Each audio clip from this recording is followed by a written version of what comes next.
There was a fight in town, one fight with of course, the Mandonga, the man with a lot to say, with his fists and his mouth.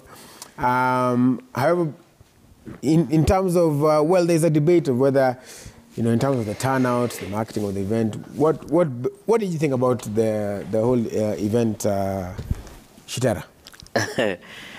I like the Mandonga guy, yes. And that is the spirit that is expected in sports. You intimidate your opponents even before you land into that pitch or into that ring. Right. But I think it was low-key. Sarocho put it that it was not for the fans. I don't know. It was for TV.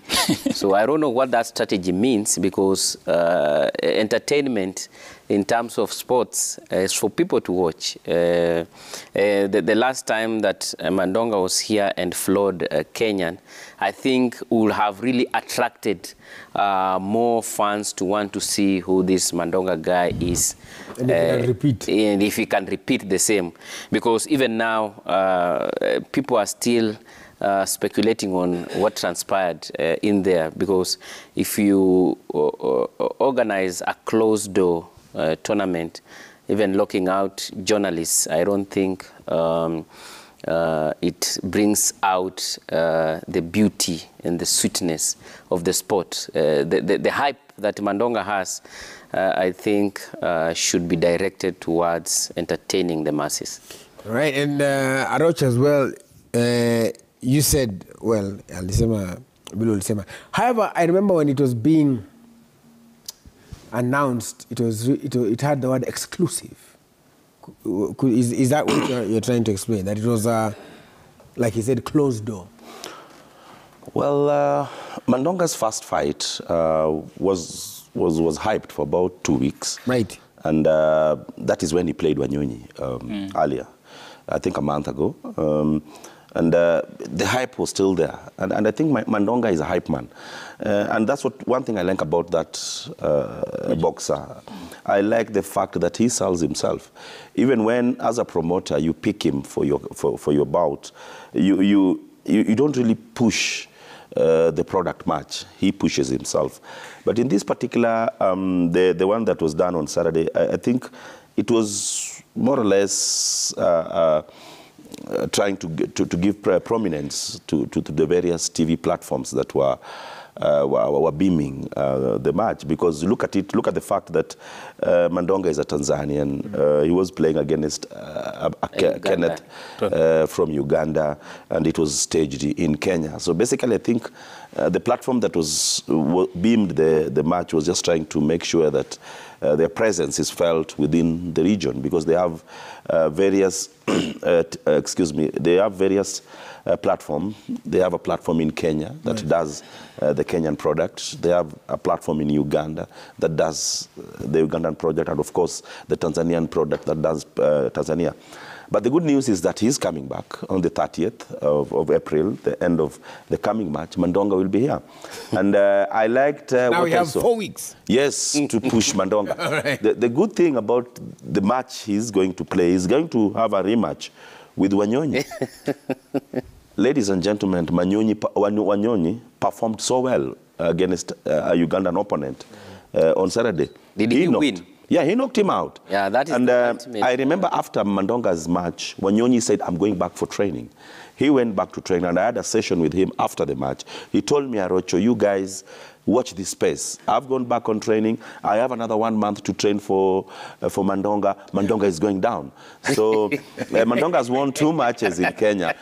But Wanyonyi promised that on the 30th of April, the big talker from Tanzania will go down. Will it be in Kenya? Yeah, it will be played here. Why Mandonga, why is he not organizing it in his own country? No, it depends on the promoter. Can I answer you? I think because as you said, we really need to Wanyonyi pia aende Tanzania pia amwangushie huko.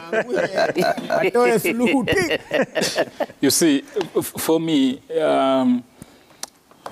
there are only 4 sports in Kenya who have loyal followers. people who naturally love these sports. Right.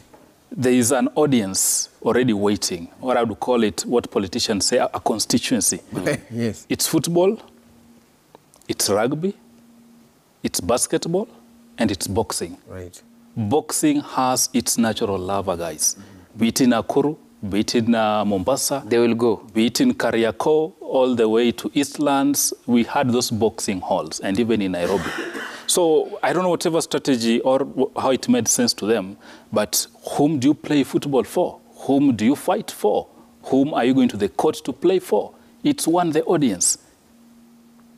TV should really be looking forward to fans. It's a supplementary. Yeah, because if you're playing in an empty indoor arena, and I'm watching at home, what value does it serve? I was at Kasarani Indoor Arena, and I'm one of the guys who had even difficulty accessing the venue. These bouts went on up to 2 a.m., right? Now, Arochas talked to the fact that the first bout had a lot of hype, but this hype was built by one man, Mandonga, right? I can't really look and say the Boxing Federation of Kenya did a lot of marketing or this. I can't find any. 2, he's come here and sneaked in. They would say the team was sneaked in when you live in silence and come in silence. But now again, Mandonga, being the man he is, he told us, I'm going to knock out Wanyonyi even the 3rd round. This time it won't take long. That's good. That hype is good for boxing. And that's what makes fans come out. The boxing enthusiast. Right. And even for TV, you'd want that crazy crowd at the indoor arena screaming and shouting and supporting their preferred pugilist. That's how it should be. And world over, look even at the big fights we have in Los Angeles. Look at the kind of revenue it generates in terms of ticketing. People paying up to 2 million just to watch a fight. That's how we need to build our boxing.